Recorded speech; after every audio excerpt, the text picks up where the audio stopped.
See on nagu kõikidele anime fännidest, see on nagu minu arust on Jaapanis tehtud. Ma olen Eko S Mafiast. Mina olen Regavert, tere!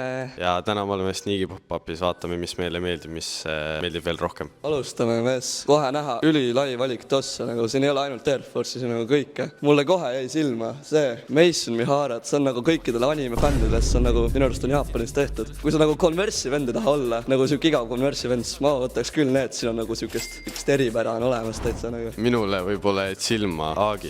Mul endal küll Aagi ei ole, aga kui oleks, siis oleks Palace'i omad. Ma vaatan mingi, mis multikas on? Simpsonid. Simpsonid on peal, igastahes. Ma võtaks midagi, mis on kõrge, kuna kõrged jalanõud, mis need on? Jordan 1. Suht mõnusad, Zoom Air, ma ei tea, mis see tähendab, aga... Igastahes, need on embroideriga ja need on, näevad väga ägedad välja. Black Cats, Ekele sobiks täitsa praegu. Siuke all black fit, kui tahad siuke Fashion Demon YBL vend olla, siis sa rohkid Black Cat.